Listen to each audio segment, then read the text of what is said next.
Dans cette vidéo, je vais vous montrer des techniques que pratiquement personne utilise, dont une, à mon avis, personne n'y a pensé. Alors, c'est des techniques qui sont assez efficaces quand vous cherchez, quand vous voulez un peu regarder ce qui se fait chez vos concurrents, ce qui se vend pas, à quel point ils débitent.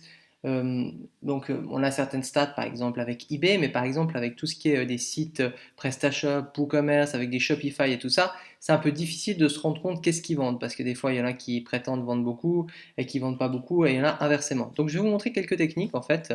La plus simple, et la plus basique, elle est toute conne cette technique, et pourtant il y a à mon avis peu de monde qui a pensé.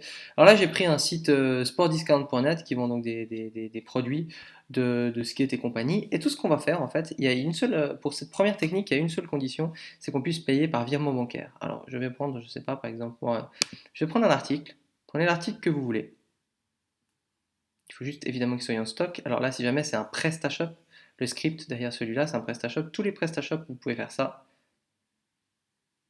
Et puis, je vais aller commander un article. Je vais commander celui-là. Mon but, ça va être de savoir combien il a de commandes et combien il a de commandes par jour, par semaine. Ce sera à vous de voir. Tout simplement, je vais aller simuler une commande. Alors, j'ai déjà un compte dessus, Marc Palisson, mais il suffit que quand vous l'ajoutiez au panier, bon là, j'avais fait, je vais vider ce panier, ou quoique, ouais, je vais vider ce panier. C'était pour l'exemple d'après avec le stock. Alors, je commande ce produit à 129, donc là j'ai une adresse fictive, et je vais aller dans commander. Je vais aller dans commander, commander. Et en fait, il y a énormément de gens, quand on fait le paiement par virement bancaire, qui ne payent jamais. Généralement, les commerces, c'est dans les conditions générales, si vous ne payez pas, bah, la commande elle est automatiquement annulée. Donc, qu'est-ce que vous faites? Tout simplement, vous allez dans paiement par virement bancaire. Alors, il faut qu'il y ait ça, parce que sinon, c'est un petit peu plus délicat, surtout avec PrestaShop. Mais généralement, il y a beaucoup de PrestaShop, c'est virement par paiement bancaire ou bien virement. En gros, il ne faut pas que l'argent vous puissiez payer maintenant. Il faut que vous puissiez payer plus tard. Il y a d'autres moyens de paiement aussi qui sont comme ça, mais il ne faut pas vous engager aussi contractuellement avec des choses où ils vont vous envoyer la facture plus tard. Là, c'est pas honnête. Il faut vraiment que je vous conseille virement bancaire, mais il y en a beaucoup qui l'ont. Et puis, je mets confirmer ma commande.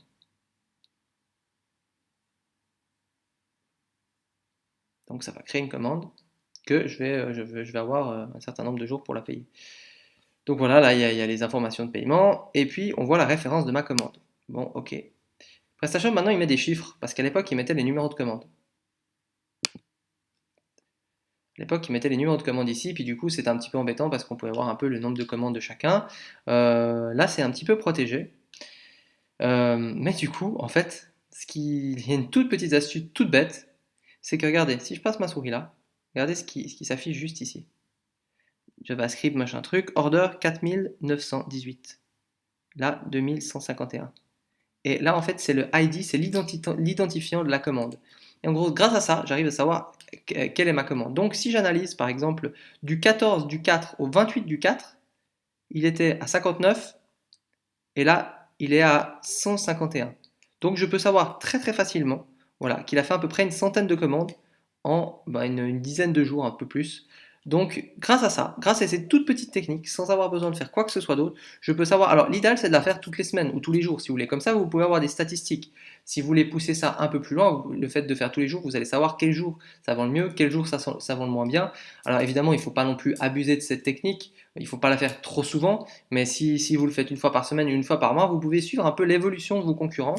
Pour autant, voilà, qu'ils ne demandent pas juste obligatoirement la carte de crédit, parce que si vous demandez la carte de crédit et puis que vous n'arrivez pas jusqu'au bout, il n'y aura pas d'historique de commande. Alors là, j'ai des suivis de plein de sites en fait avec des commandes, des évolutions. Donc c'est pas moi qui fais, c'est une personne de mon équipe où je vois un petit peu près. Là, je vois le nombre de commandes, 850 par jour, 553. S'il y a c'est bon, ça c'est un gros site. Hein. Et du coup, je peux suivre un peu les évolutions. Maintenant, je le fais une, deux fois par mois généralement. Et puis voilà, je voulais vous donner un deuxième exemple avec ça, c'est un site un peu sur mesure. Ça doit être du WooCommerce derrière, mais c'est pas, enfin, ça doit être du WooCommerce. Non, c'est un WordPress, mais je suis même pas sûr que c'est du WooCommerce. Et puis on peut même faire ça avec certains produits numériques. Là, je vais dans eBook. Alors des fois, il faut l'acheter directement par PayPal, mais là, dès qu'on voit qu'il y a un système de panier, c'est potentiellement possible. Donc je l'ajoute au panier. Et il faut tester, hein. Il y a des sites avec lesquels ce ne sera pas possible. Là, je l'ajoute au panier. Ok, voir le panier. D'accord. Passer commande. Et là, donc, test. test, test.com. Mettez test, comme ça au moins si la personne elle regarde les commandes, elle saura que voilà, c'est un truc qu'il ne faut pas qu'elle compte dessus, quoi. Voilà, une adresse bidon. Pour créer un compte, mais il n'y a pas besoin. Et là, virement bancaire, il y est pas tout le temps avec les produits numériques, encore même assez, moins pour les produits numériques, mais tout ce qui est des produits physiques, généralement, ils le mettent quand même, les shops sérieux. Commander. Alors, on doit accepter les conditions générales. Et alors là, c'est un peu comme PrestaShop à l'époque. Sur ce site-là, c'est la commande, elle est en dur 907. Donc si demain je fais une commande puis qu'ils en ont fait 910, ben, je me dirais, bon, enfin la 910e, mais il y en a eu encore 3 d'autres de plus, enfin avec la mienne, et puis du coup je peux voir un peu l'évolution de mes concurrents, et il faut toujours bien faire attention, ben voilà, on voit règlement, si c'est pas sous 10 jours, la commande elle est automatiquement annulée. Donc voilà, ça c'est la première technique qui marche avec pas mal de e-commerce, il y a des systèmes d'e-commerce qui protègent un peu ça, mais généralement si vous êtes toujours malin, il y a toujours moyen de récupérer l'ID de la commande. Là par exemple, je pourrais pas passer là-dessus, mais là, admettons qu'ici, il ne soit pas marqué, ben là, je vois 907. Alors, qu'est-ce qu'il faut faire? Si tout d'un coup, vous voyez, par exemple, un numéro là, 907, bon, ça pourrait être aussi ce numéro.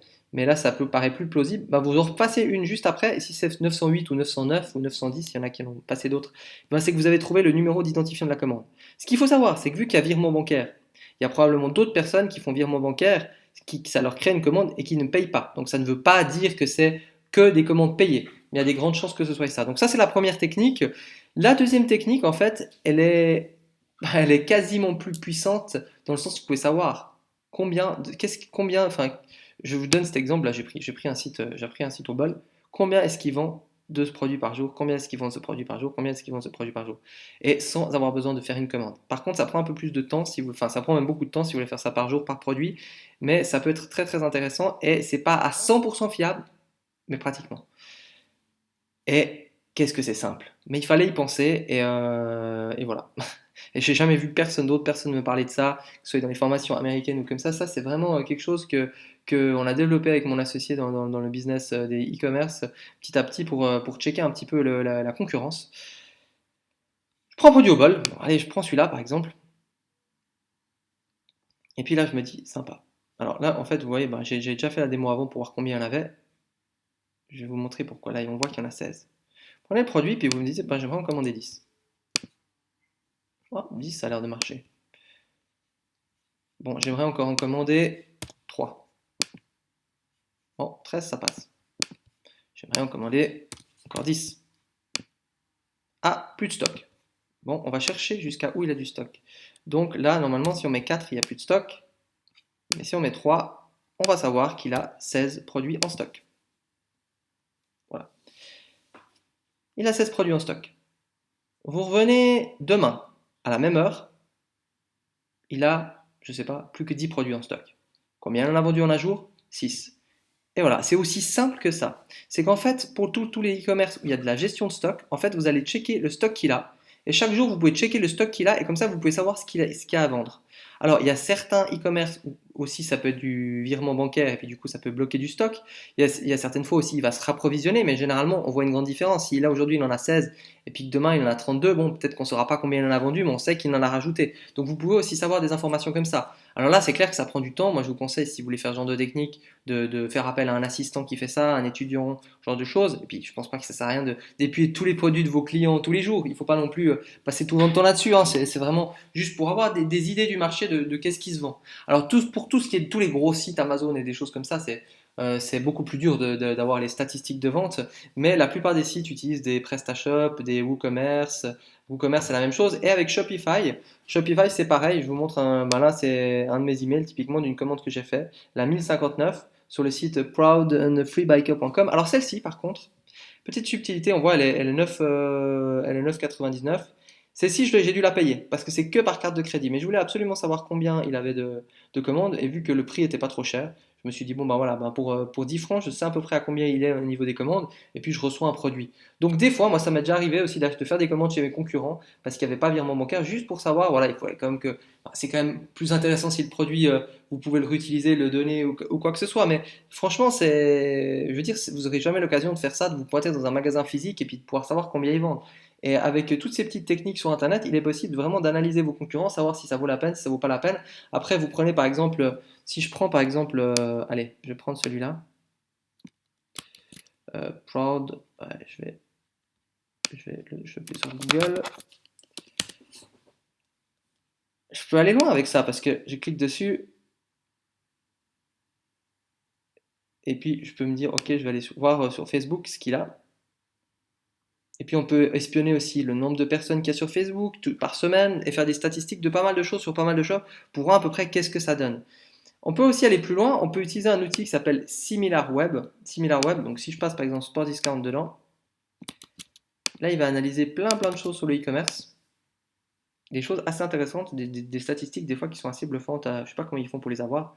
Donc on a déjà la position mondiale du site internet. Alors ça c'est évidemment suivant l'algorithme qui est utilisé. Ça donne quand même une idée par rapport à votre site à vous par exemple, par rapport à d'autres sites, dans le pays, la position, dans le sport, la position aussi.